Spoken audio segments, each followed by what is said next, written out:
Dans ce jour de drame très triste, parmi les centaines de mails qui sont arrivés, il y en a un.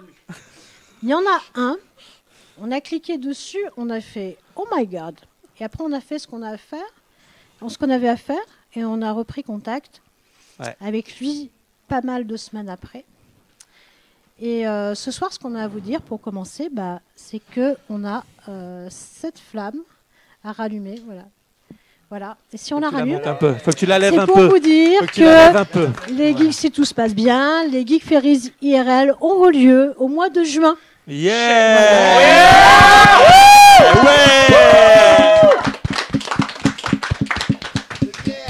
Voilà, et donc ça sera le 6, le 7 et le 8 juin. On va le faire, on le fera à la Rouste parce qu'on est fauchés. Mais ça sera quand même merveilleux parce que ça sera les Geek Ferries qui, voilà, enfin elles peuvent renaître. Donc tous ceux qui ont annoncé en disant voilà, les Geek Ferries désormais c'est on the web. Et non, on vous l'avait dit, les Geek Ferries c'est on the web et IRL. Voilà. Donc maintenant, ce que j'aimerais bien, c'est vous présenter ce lieu fabuleux. Et rien de tel pour vous présenter ce lieu que d'appeler le propriétaire du lieu où on sera, c'est-à-dire le propriétaire du château de Celles-sur-Cher. Nicolas, si tu veux bien nous rejoindre, et si vous voulez bien lui laisser un petit peu de place. Ouais, parce que si...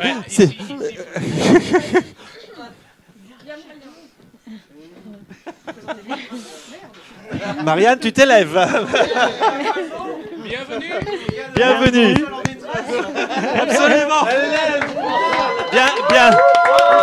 Bienvenue, Nicolas. Vas-y, assieds-toi, Nicolas. Ah ben, c'est bon, il y en a un autre. Voilà, alors... Bonsoir. Bonsoir, Nicolas.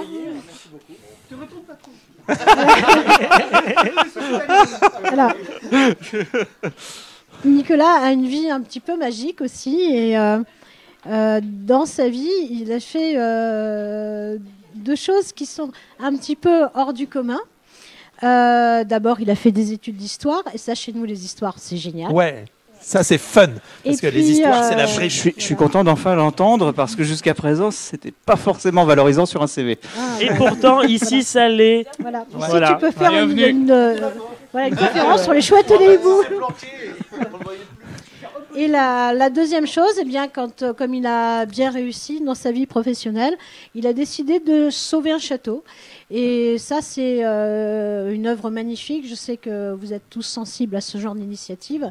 Je vous vois passer sur Facebook. Et c'est un château qui allait vraiment très, très, très mal. Et nous, ce qu'on a envie, c'est de ramener des gens dans ce château. Et puis, si un jour on était très riche, on en mettrait dedans aussi, dans ce château. Et voilà. Mais je crois que je vais peut-être laisser Nicolas parler de son trésor. Alors déjà, merci à toutes et à tous de m'accueillir ici. Je suis très content d'être parmi vous et de pouvoir vous accueillir ensuite en retour IRL, donc en juin de cette année. Je voudrais dire, c'est un de mes amis qui s'appelle Eric Broutaille. Je voudrais le remercier parce que c'est grâce à lui si les Geek Ferries peuvent avoir lieu dans la vraie vie cette année. Donc, comme Naël soulignait, donc je suis le propriétaire du château de Celles-sur-Cher. Alors Celles-sur-Cher, alors j'ai pas amené de carte postale, mais donc c'est une petite ville de 4700 habitants en plein milieu de la France, dans la région centre, un endroit super sympa dans la vallée du Cher. On n'est pas loin j'ai amené des dépliants par contre, il y en a également là-haut si vous en voulez d'autres. Et sinon, il y a un site, de toute façon, vous faites la recherche et vous allez tomber dessus, il n'y a pas de souci. Voilà. On mettra le lien et tout, il n'y a pas de problème. Voilà, tout à fait. Vous n'avez pas fini de le voir. Mais c'est mieux en vrai. Et je vous assure, la première fois qu'on est allé visiter le château, Nicolas, il a fait, alors, je vous raconte l'histoire, je fais court, moyen ou long. Et il s'attendait à ce qu'on lui dise court. Et on lui a dit, mais nous, on a tout notre temps. Voilà. On lui a dit c'est un passionné et c'est génial. Alors ce château, c'est un château qui a l'avantage de se trouver en pleine ville de Celles-sur-Cher, donc juste à côté du centre-ville, qui est pas loin des transports en commun, c'est 10 minutes à pied de la gare SNCF de Celles-sur-Cher, qui est à côté d'hôtels, de campings, etc. Donc ça, je pense que oui, tout vous donnerez toutes les informations nécessaires. Pour ce qui est du château en tant que tel, c'est un des rares châteaux qui a l'avantage d'avoir une façade XVIIe siècle, donc pierre et briques, style Louis XIII, et ensuite une autre façade de l'autre côté qui est, elle, XIIIe siècle, donc vraiment purement médiévale, avec des remaniements ultérieurs, mais qui présente deux visages. On est sur un lieu qui a plus d'1 millier d'années, puisqu'il a été créé, construit pour la première fois au Xe siècle, pendant les invasions vikings, puisqu'il a été construit pour faire face aux invasions vikings qui remontaient le Cher.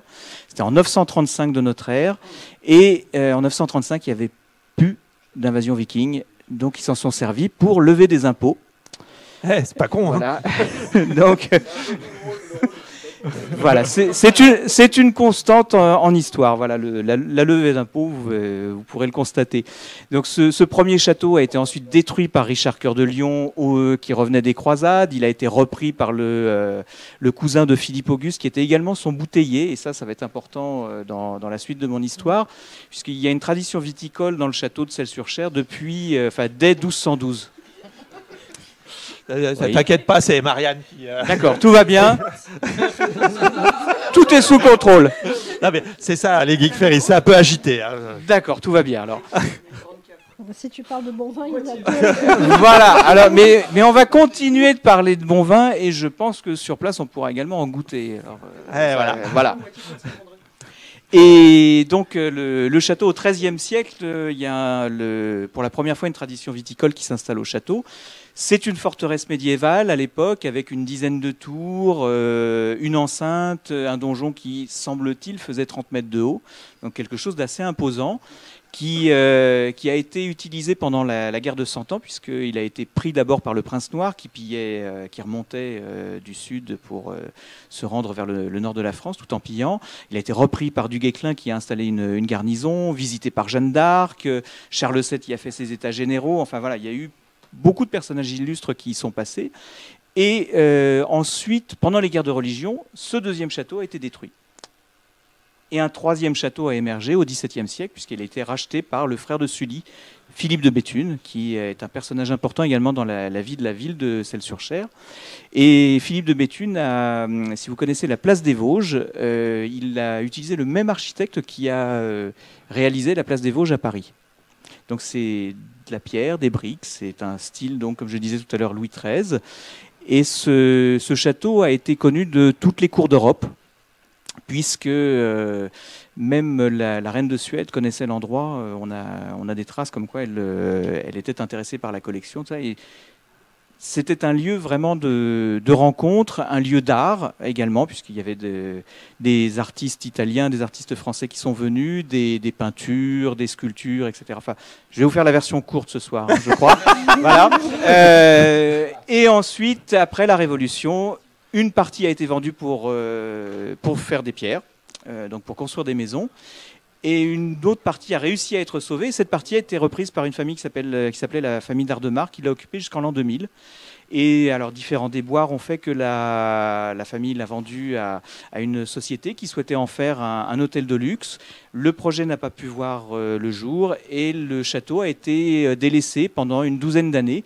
Et à ce titre, il a été, d'ailleurs, d'abord, ça a été les végétaux qui ont pris leurs droits. Donc, il a été envahi par le lierre, avec du lierre qui est épais comme ça. On en a retrouvé comme ça. Hein. Et bien costaud, qui donc chasse les pierres des murs, qui menace de les faire s'écrouler. Et donc, il y a quelques bâtiments qui se sont effondrés. Saleté d'elfe. Saleté d'elfe. Et puis ensuite, ça a été les animaux qui sont rentrés et enfin les humains qui ont pillé, puisque tout ce qui a été métallique a été quasiment tout a été pillé. Ah oui, c'est vraiment impressionnant. Ouais, voilà. Les tirs de tous. C'est vraiment impressionnant parce que même les fils électriques dans les pièces et tout ça, il y a les interrupteurs et les fils sont coupés au-dessus, en dessous, quoi. Voilà. C'est hallucinant quand même. Les portes ont été défoncées au bélier, voilà. Donc et en 2012. C'est Serwal, c'est normal. Si vous n'avez pas entendu, cela consistait en... Là, je tiens à préciser quand même que le sauvetage du château est réalisé sans faire de mal à des animaux. Non, mais on pensait leur faire du bien. Non, et en 2012, on a donc Michel Guyot, qui est propriétaire du château de Saint-Fargeau, qui a vu la situation, qui l'a repris et qui l'a rouvert au public. Donc il a fait un premier travail de fond et il cherchait un porteur de projet local pour pouvoir poursuivre ce travail, puisque lui était très loin du château de Celles. Et nous, on est arrivés avec mon épouse dans la vallée du Cher en 2011 et on cherchait de notre côté un lieu pour valoriser nos vins. Et puis quand on a vu le lieu également, qu'on a vu son état et puis le potentiel du lieu, puisque on est là en présence d'un vrai morceau d'histoire de France. Il y a eu des états généraux qui s'y sont tenus, il y a eu des personnages importants qui y sont passés, des personnages illustres. Et voilà, ça nous a intéressés et on l'a visité une première fois, on a décidé de le reprendre et on est devenu propriétaire donc l'année dernière. Voilà. Et ce monsieur, quand même, c'est beaucoup de gens qui nous écoutent connaissent, c'est la personne qui est à l'initiative du château de Guénelon, c'est-à-dire c'est un château entièrement reconstitué qui est actuellement un haut lieu d'apprentissage et de redécouverte des métiers anciens. Qui est construit selon les techniques de l'époque. Voilà, c'est fabuleux. Je sais que beaucoup d'entre vous y sont allés, on retrouve ce pas. Il est assez fortement pour ceux qui n'y sont pas encore allés. Voilà. Ah oui, c'est vraiment quelque chose à voir. Donc voilà, donc ce monsieur, je pense que son regard sur le château de Celles-sur-Cher est un regard d'expert. Et effectivement, ce château est assez merveilleux. Ce qui m'a beaucoup frappé, en fait, c'est que d'habitude, quand il y a un château au cours des âges, c'est raseur recommence, et là, il y a des châteaux, ils sont à côté, l'un de l'autre. Et ça, c'est assez étonnant parce qu'on fait vraiment un voyage dans le temps. C'est vraiment passionnant et même la partie qui tourne les Vikings, qui n'existe plus puisqu'il s'agissait juste d'une motte. Il n'empêche qu'on comprend très bien leur logique d'installation parce que ce lieu est magique. Et à ce point magique, il a même des douves avec de l'eau. Ça c'est génial. Oui. C'est un petit peu en fait un décor de cinéma qui a mis 1000 ans à être construit. Voilà. Oui, parce que j'y ai séjourné, il n'y a pas trop de moustiques en été, ça va. C'est vraiment un lieu magique, alors qui est rouvert au public pour une partie, c'est ça, Nicolas? Alors, entièrement, en fait, on a Michel Guyot, donc Michel a réouvert en avril 2012 et on a poursuivi dans ce sens-là. Et pendant les visites, tous les rez-de-chaussée et tous les premiers étages du château sont ouverts, sauf les endroits qui sont dangereux. Et ça c'est normal, mais c'était pour vraiment qu'on puisse avoir accès à l'ensemble du site et frustrer le moins possible le visiteur avec une porte fermée où vous savez cet escalier qui s'en va comme ça et avec qui fait rêver, avec marqué privé. Voilà. Ouais. Et qu'on ne peut pas franchir. Donc là, on ne voulait pas de frustrer le visiteur. Donc, alors, quel espace est ouvert? On a d'abord, quand vous rentrez dans le château, on va la faire jeu de rôle, quand vous rentrez dans le château, vous avez devant vous une avant-cour qui fait un peu moins d'1 hectare. Voilà, on ouvre la grille. Vous avez à votre droite, vous avez la billetterie. Devant vous, vous avez l'avant-cour qui fait à peu près 1 hectare avec devant vous donc la façade 17e siècle. À votre gauche, au-delà d'une allée de mûriers qui doit être bien centenaire, il y a le château médiéval. Et donc on franchit le pont, on passe au-dessus des douves et ces douves, effectivement, elles sont encore emplies d'eau. Sachant qu'il y a une autre exception, c'est que, semble-t-il, le château n'est pas dépendant de l'eau pour tenir debout. Puisqu'il y a certains châteaux en Val-de-Loire qui dépendent des douves pour rester intacts, puisqu'ils sont sur pilotis, et ces pilotis sont gonflés d'eau, gorgés d'eau. Ce qui fait que... Voilà, à Celles, ce n'est pas le cas. Ouais. Alors, le premier château, il a disparu visuellement, mais on marche dessus, puisque c'était un marais, donc les remblais et le tracé des douves datent de 1000 ans. Donc quand vous traversez cet espace-là, il existe parce que des gens ont travaillé vraiment comme des forcenés, je pense, pour combler ces marais et faire en sorte qu'on puisse y établir une motte avec un donjon. Donc on passe les douves, on arrive dans la partie XVIIe siècle, et là on est dans ce qu'on appelle la cour d'honneur. Alors on a à notre droite le pavillon Béthune, qui est un lieu qu'on a meublé, qui a été restauré en 2000, donc sur les extérieurs. Donc c'est un extérieur XVIIe siècle. On a meublé dedans pour donner cette impression qu'on rentre dans un château qui est habité et qu'on puisse percevoir cette vie. Sur la gauche, on a le pavillon Sully, donc le frère de Philippe de Béthune, et ce pavillon est encore dans son jus. Donc il est encore XVIIe siècle, et vous l'avez vu quand vous êtes venu. Il a ce côté vraiment cassé par l'histoire, mais qui est... il est encore debout avec son toit, etc. Mais simplement, il n'a pas été restauré depuis plusieurs siècles. Et on est dans des murs qui sont les mêmes que ceux qui ont été construits, vus par les constructeurs du XVIIe siècle en 1604. Voilà, d'où l'urgence. Voilà. Et dans cette cour d'honneur, on a, alors là c'est aussi pour les elfes, on a un cèdre qui est quasiment tricentenaire, un cèdre du Liban qui je crois fait 7 à 8 mètres de circonférence. Ouais, c'est vraiment impressionnant. Il est, oui, c'est...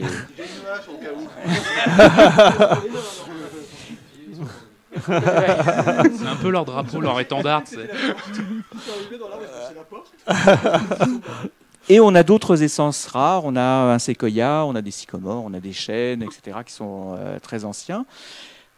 Et au-delà de cette cour d'honneur, on a la partie médiévale. Donc là, c'est ce qu'on appelle le pavillon des intendants, avec une porte, donc une barbacane. Il y avait une herse, et c'est par cette porte qui donne... côté ouest, que Jeanne d'Arc est arrivée à Celles sur Cher 2 fois au XVe siècle. Donc quand vous traversez le pont, que vous arrivez au-delà des douves, donc de l'autre côté du château, et que vous vous retournez, vous voyez la porte à peu près semblable à celle qu'a vue Jeanne d'Arc quand elle est arrivée sur place il y a maintenant plus de 5 siècles. Voilà, donc en fait on quitte la région d'Orléans, par contre on a embarqué Jeanne d'Arc. Voilà. En fait, dans la région, il y a beaucoup de lieux johanniques, de l'aventure johannique, ça c'est certain. Voilà, oui. Donc moi, ce que je vais dire, c'est vraiment la restauration de ce château est vraiment un combat contre le temps. Donc il faut à Nicolas trouver de l'argent rapidement. Compte tenu du trésor qui s'y trouve, c'est pas un petit peu d'argent qu'il faut trouver. Donc il y a vraiment, nous, ce qu'on peut apporter, c'est le fait effectivement qui est apporter une renommée, donc on va essayer d'être sérieux pour le coup. Mais c'est normal, les geeks ont vieilli. Donc au départ, on faisait...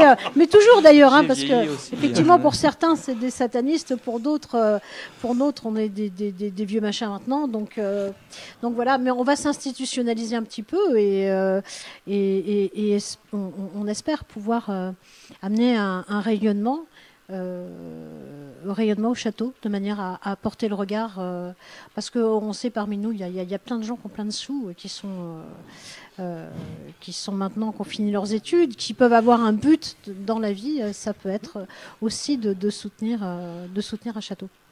Voilà, on a des petites idées toujours derrière la tête, on est un peu foufou. Alors, quand même, donc il y a cette démarche-là. Nous aussi, on est en friche, c'est-à-dire que là, pour cette édition, il ne sera pas possible de faire le festival dans le château.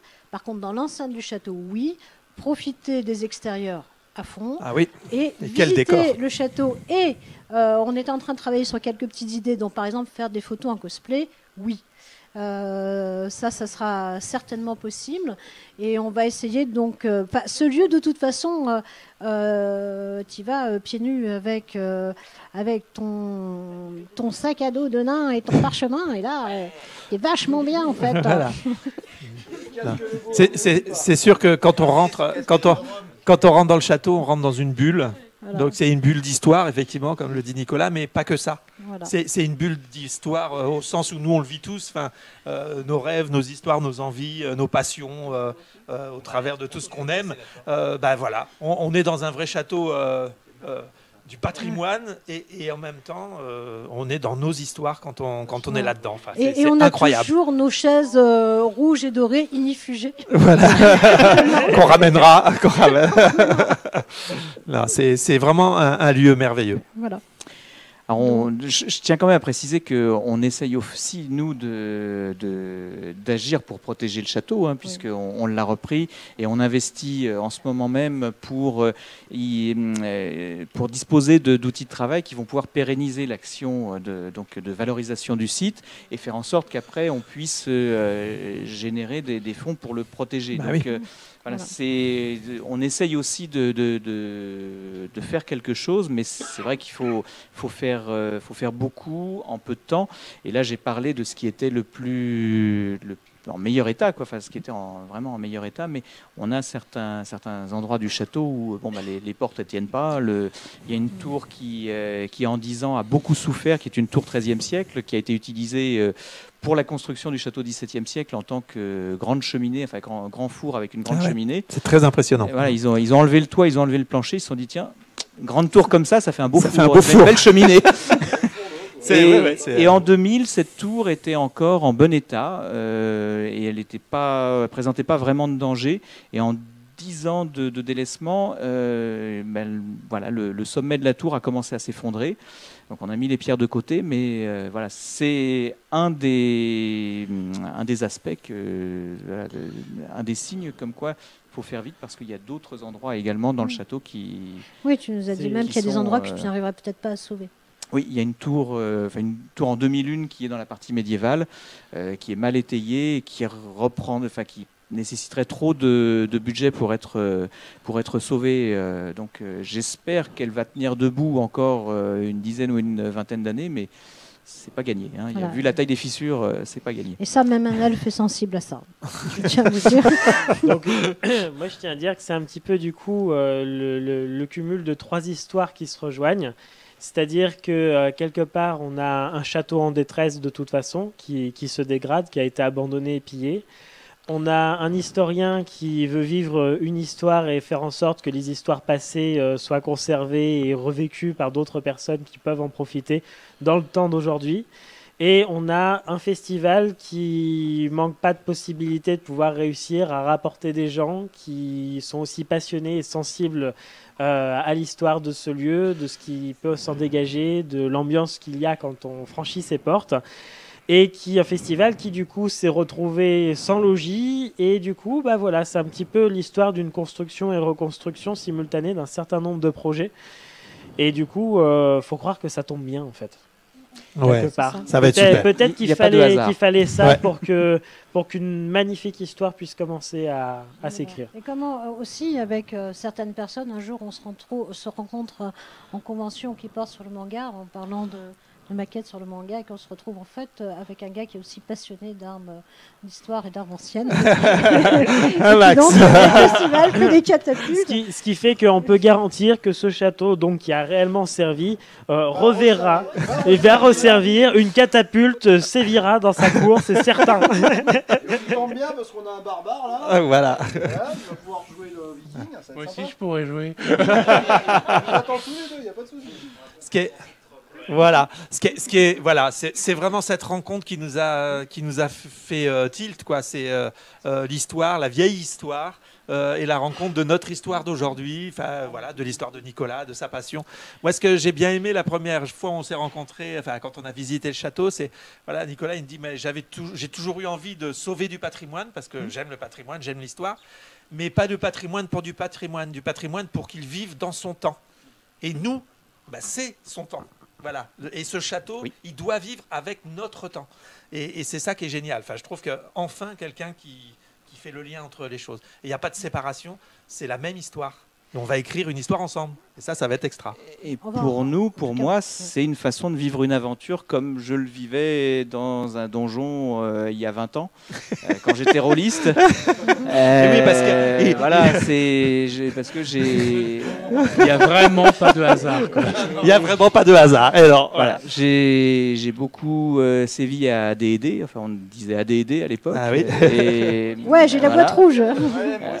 Et donc j'ai toujours essayé de vivre des aventures en France, à l'étranger, et puis revenir en France. Tout ça, et c'est une façon de passer un niveau plus loin dans ce type d'aventure. Et voilà, là, de sauver un château et de contribuer à la protection, la protection non seulement de ce patrimoine, mais également d'une certaine façon de cette ville, parce que c'est une ville qui a aussi beaucoup souffert, parce qu'il y a eu comme partout en région centre, beaucoup de sociétés qui ont fermé, beaucoup de gens qui se sont retrouvés sur le carreau, alors que c'est vraiment un coin où les gens sont adorables. Vous le verrez quand vous viendrez, ils sont souriants, les commerçants sont vraiment agréables, sympathiques, les restos sont sympas aussi. Vous avez vu un tout petit peu quand vous êtes venu, vous le reverrez après. Et partout dans la vallée, on a été accueillis, et pourtant on est vraiment pas du coin. Moi, je m'appelle Nicolas Mazessi, c'est pas du tout terroir. C'est pas. J'ai grandi dans l'Essonne, je suis pas du tout de la région, mais on a été accueillis à bras ouverts, spontanément. Quand on a évoqué notre projet de sauver le château de Celles, on a été rejoint par beaucoup de Cellois. On a constitué une association qui s'appelle les Compagnons de Philippe de Béthune, qui a été créée en septembre parce qu'il fallait fédérer et canaliser toutes les bonnes volontés qui se présentaient à nous à la grille, parce que régulièrement, il y a des gens qui venaient spontanément se proposer pour aider, qui dans le parc, qui pour la communication, qui pour la valorisation, la recherche d'objets, de servir de guide, etc. Et c'est émouvant. C'est un aspect très humain, très, très émouvant. Il n'y a pas que de la vieille pierre, il y a également une activité humaine. Et c'est pour ça qu'au-delà de la présentation des 1000 ans d'histoire du château, on essaye de montrer aux visiteurs également le château dans son présent, donc en l'occurrence son terroir, le vin, le fromage, parce qu'à Celles-sur-Cher, ce qui fait la renommée de la ville, c'est son fromage de chèvre. Ah ouais. Très donc connu. Sa gastronomie. Très renommée. Très renommée. Ah ouais, c'est trop bon ça. On a la chance d'être à 15 minutes du zoo de Beauval, donc ça attire énormément de monde. Et je pense que après le festival, prenez une journée, découvrez la ville, allez au zoo, découvrez d'autres châteaux aussi dans les alentours, à Valençay, à Chemry, donc il y a plein d'endroits à visiter. Et c'est une façon également, en vous accueillant, d'inscrire également le château dans son présent, parce que vous êtes à l'avant-garde de ce qui se passe sur le monde virtuel, dans ce nouveau monde que constitue l'Internet. Nous, on pense que notre point de vue, c'est que Internet est une révolution technologique et pas une révolution au niveau des idées. La particularité de cette révolution technologique, à l'instar de l'électricité, c'est que ça modifie profondément le comportement des humains, et là c'est planétaire. Et nous, ce qui est fascinant, c'est de voir ce changement, on a la chance d'être au début de ça. Alors ça fait un peu vieux vétéran machin, mais c'est vrai que nous tous, quel que soit l'âge, même ceux qui commencent leur vie avec Internet, qui existe depuis longtemps, mais pas si longtemps que ça, pourront témoigner de ce moment charnière dans l'histoire de l'humanité. Ça, c'est juste passionnant. Alors au départ, il y a les foufous. Il y a nous, il y a les scientifiques, il y a et puis après ça sera différent. Nous juste on s'amuse beaucoup à regarder ça, et puis surtout on a commencé en disant c'est quoi qui te fait marrer, parce que quand les humains se retrouvent à plusieurs, ils partagent d'abord leur passion et ils échangent. C'est d'abord la passion. Je pense que la passion, c'est un mot qui nous unit beaucoup. Et voilà, on vous propose de ça. Alors, il y aura, c'est au début, on est au début de cette histoire. On a dit qu'on vous tiendrait au courant à chaque fois. Si ça se trouve, il se peut qu'il y ait un empêchement technique, que ça ne fonctionne pas. On ne sait pas, ça peut arriver. On met tout de notre côté pour que ça n'arrive pas, et sûrement ça ne va pas arriver. Mais voilà. Vous êtes embarqués dans l'aventure avec nous. Si les mains vous démangent, vous pouvez toujours aller filer un coup de main à l'association. Il y a toujours du déblayage à faire, si j'ai bien compris. Un petit peu de terrassement, tout ça. Voilà.